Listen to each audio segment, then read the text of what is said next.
포스코 교육재단 소속의 포항제철중학교 전체 학생 수 1,500여 명 60학급으로 전국에서 학급 수가 가장 많은 중학교입니다. 내년에는 63학급으로 더 늘어날 것으로 예측되고 있습니다. 이렇게 되면 학급 수가 수용 범위를 넘어선다고 판단한 학교 측이 2달 전 포항교육지원청에 대책을 요청했습니다. 그런데 이후 효자동과 지곡동, 이웃한 두 동네의 주민 사이에 갈등이 불거졌습니다. 효자동 학부모들은 10년 넘게 제철 중에 진학해왔는데 효자초 학생들이 내년부터 갑작스럽게 진학하지 못하게 될 것을 우려하고 있습니다. 위장 전입이나 학구 위반만 제대로 단속해도 과밀 문제를 해소할 수 있다는 입장입니다.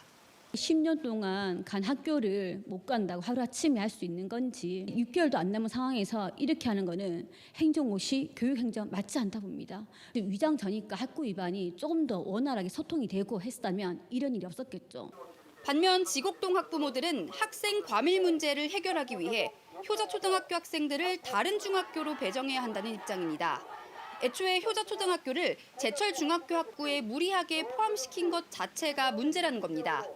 효자 측의 학생들을 상도나 항도로 보냈을 때는 그 과소의 해결도 되고 그리고 제철중학교의 과대 학교도 해결이 되는 두 가지 혜택이 있기 때문에 포항교육지원청은 아직 뚜렷한 해법을 내놓지 못한 채 양측 학부모들의 의견을 수렴해 오는 9월 대책을 발표하겠다는 입장입니다. 학부모들이 집회에 나서고 온라인상에서도 갑론을박이 벌어지는 등 주민 갈등이 갈수록 격해지고 있어 교육당국의 해법이 시급해 보입니다. MBC 뉴스 박성아입니다. 포항 제철중학교 1, 2학년들의 하교 시간, 학령 인구 감소를 못 느낄 정도로 한눈에 봐도 학생 수가 상당합니다. 현재 60학급 1,710명이 다니다 보니 급식실, 화장실, 운동장 사용에 어려움이 많고 수학 여행과 체험 활동, 체육 대회를 분산해 개최하고 있습니다. 자녀들의 학습권 회복을 위해 제철초와 지곡초 학부모 200여 명이 교육지원청 앞에서 집회를 열고 포철 중에 과밀 대책을 촉구하고 나섰습니다. 그 사이 전교생은 1,560명에서 1,700명이 되었고 더욱 기형상적이고 비대해진 과대 학교 안에서 아이들의 더욱 고단한 학창 시절이 지나가고 있다. 애초 제철초와 지곡초를 제외한 효자초 졸업생은 포철중 입학 대상이 아니었지만 효자초 부모들의 민원 제기와 지역 정치권의 중재로 2011년부터 효자초 졸업생도 포철중에 입학해 왔습니다. 하지만 과밀 문제가 더욱 심화되자 2년 전 교육청은 2025학년도부터는 효자초 졸업생은 추첨을 통해 일부 인원만 제철중 배정을 결정하면서 마찰은 가라앉았습니다. 이런 가운데 최근 경북도의회 교육위원회와 교육청이 2년 전 결정을 뒤집고 효자중학교가 신설되기 전까지 효자초 졸업생 전원의 포철중 배정과 이를 수용하지 않을 경우 제철중학교를 포항시 제1학교군에 통합하겠다는 공문을 보내면서 갈등이 재점화한 것입니다. 청암 박태진 회장님께서 우리 지곡 단지를 구성할 적에 좋은 학습 상태에서 공부를 하라고 이렇게 만들어놨는데 학부모들은 이 같은 결정을 중재한 도의원 2명의 사퇴를 촉구했고 급기야 학부모만의 문제가 아닌 지곡동 전체의 사안으로 비화됐습니다.